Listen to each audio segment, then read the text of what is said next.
Hello students, I am Manish Singh, Assistant Professor in Computer Department at Assoit College.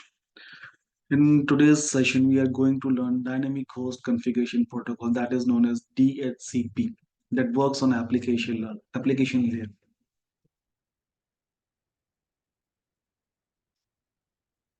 Okay, first of all, we learn how DHCP works and what is DHCP, where we are going to use DHCP.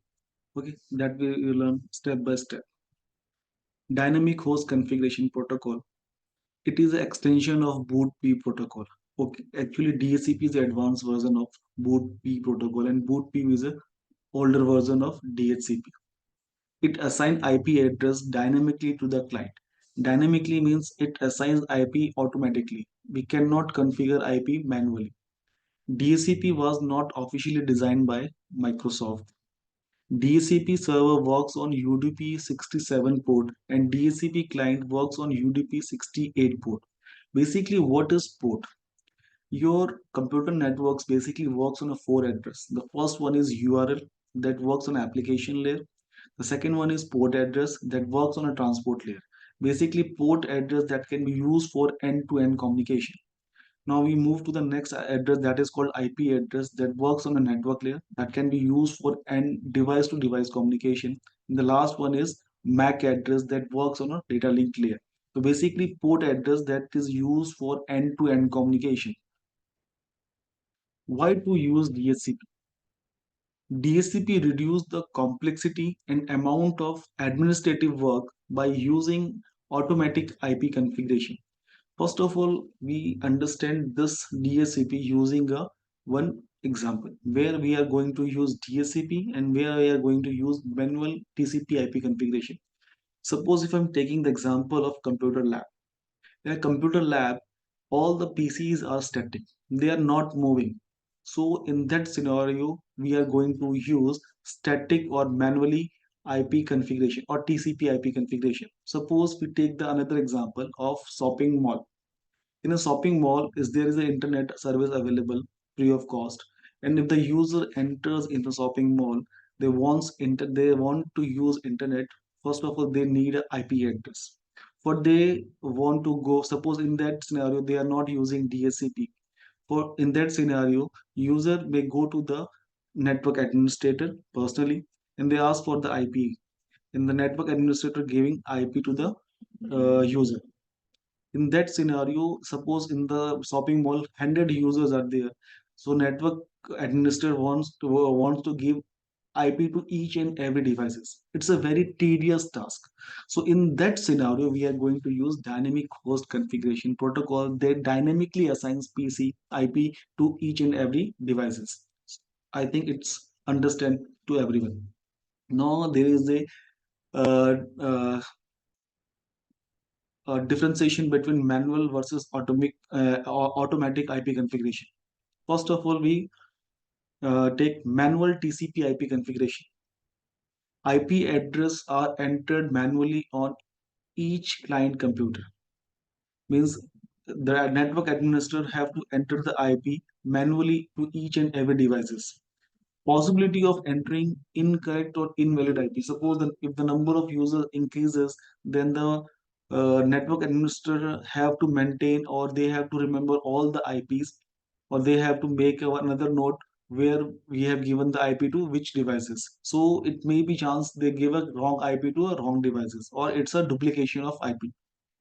Incorrect configuration can lead to communication and network issues. Suppose if they give a wrong IP or duplicate IP to some other users, it will give the network issues. Administrative overload on network where computers are frequently moved.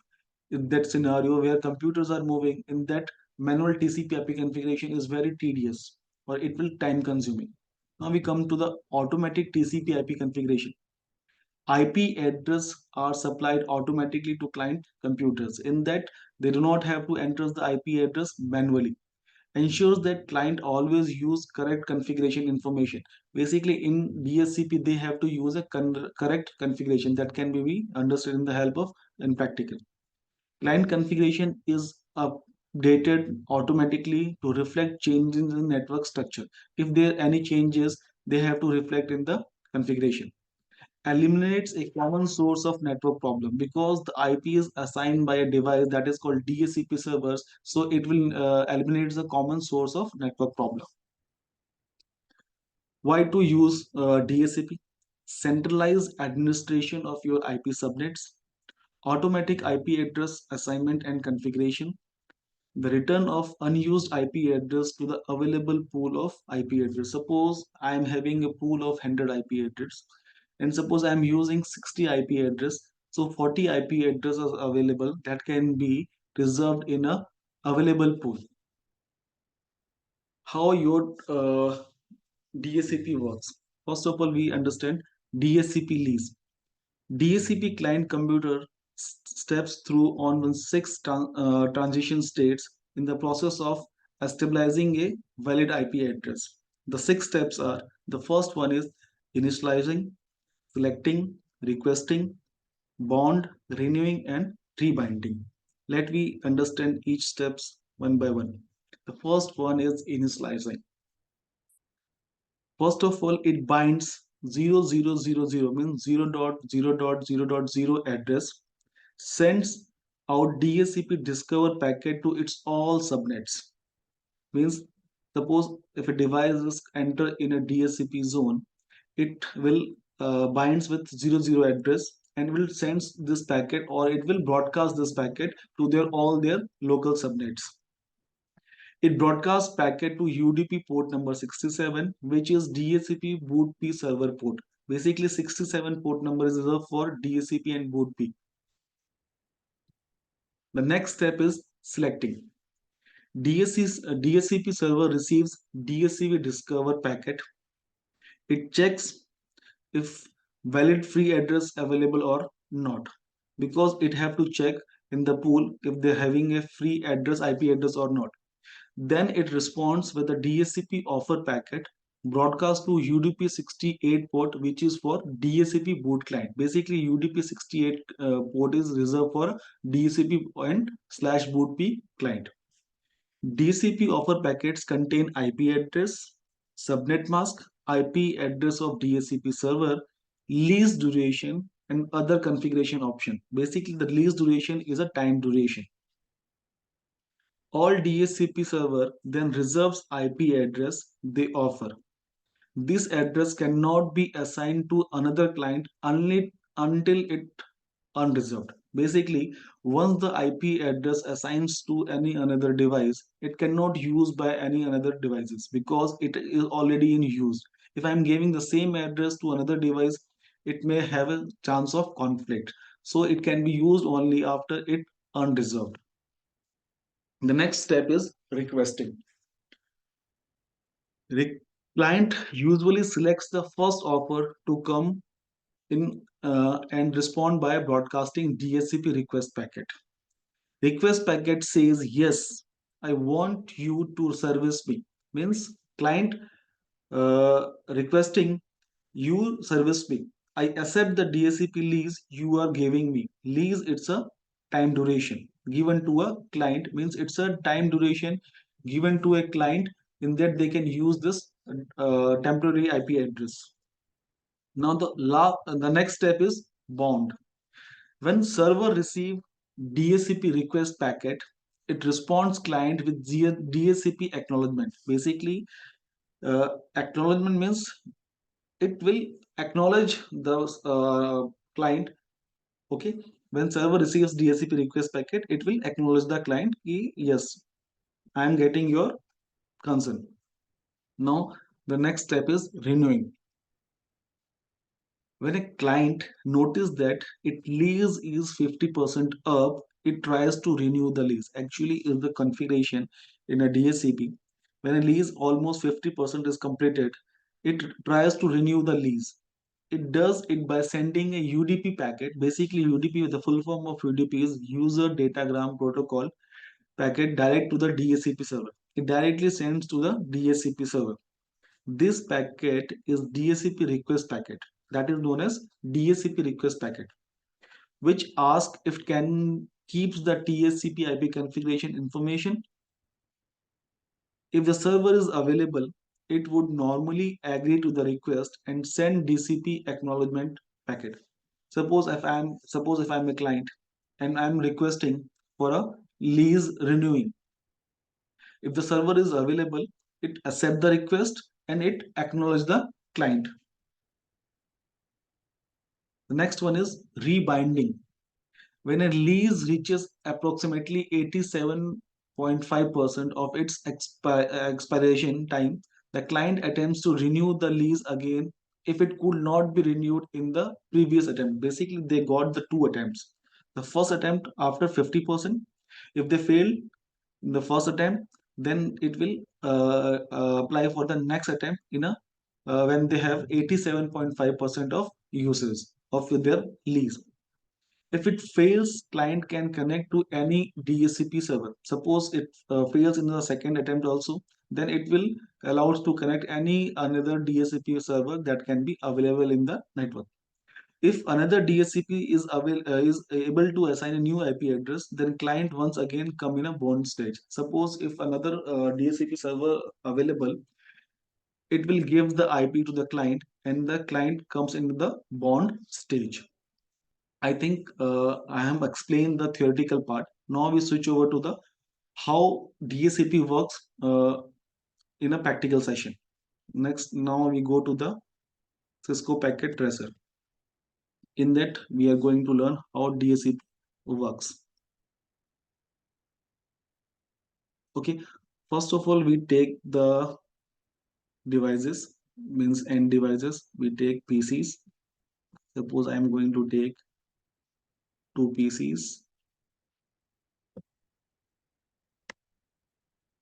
and two laptops. Okay, I am making a network of four devices. In that, two are PCs and two are laptop.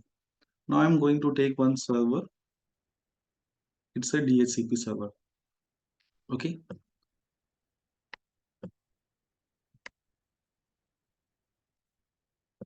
Now I'm going to configure the DHCP server. First of all, I'm going to click on the server. Then I'm going to desktop. Then IP configuration. First of all, I'm going to give IP to a DHCP server. Suppose I'm giving IP of 10.0.0.1. It's an IP of DHCP server. Okay. Now it's a subnet mask. Subnet mask is 255.0.0.0. Okay. Now I'm giving the, suppose I'm also using a default gateway.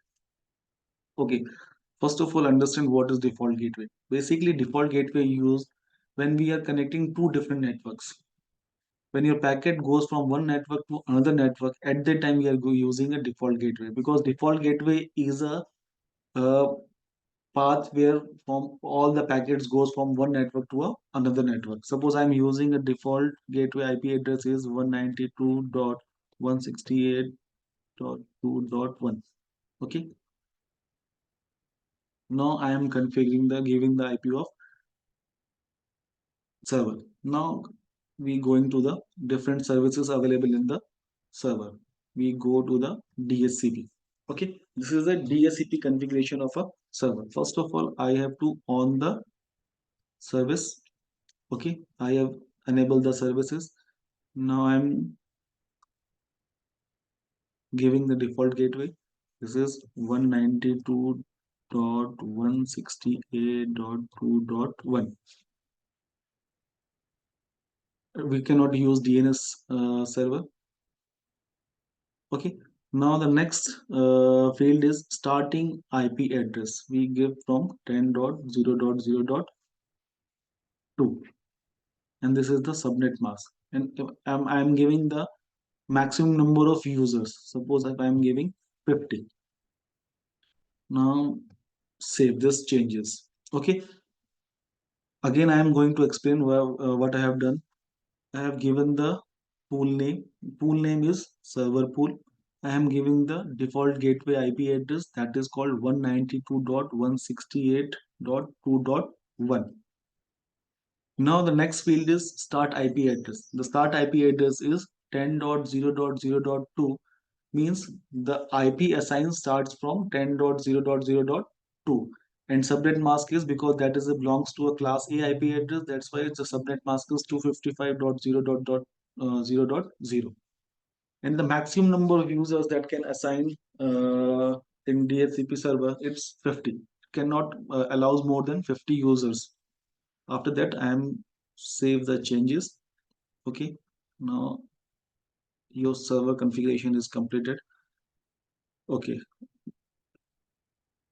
we are using a one central device for the connecting all the devices.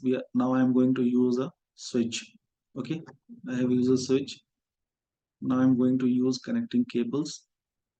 I am connecting all the devices with switch. Switch is also a central device. It's a intelligent device that works on the data link layer of OSI model. Now I'm going to connect all the devices with switch one by one. Okay. You can also use Wi-Fi routers for the same. In Wi-Fi router, we are not using cables. Okay. The connection is done. Now we check how DHCP assign IP address. Now I am going to the PC number one. Now next I am going to the desktop and IP configuration. You can see there in that there are two options. Well, the first one is DHCP, then second one is static. Suppose if I am selecting static, so I have to give the IP address manually. But I am going to use DHCP option. Okay. Okay, you can see DHCP server assigns IP address to the PC1 10.0.0.2 and subnet mask and the default gateway that we are given in the DHCP server. Okay, we can get IP automatically. Now we go to the PC number 0 and now we go to the desktop, then IP configuration, again DHCP. You can see it will request and the in that request is successful, and you can see all the fields directly get fetch data from the DHCP. Means you have got the IP address, subnet mask, and default gateway.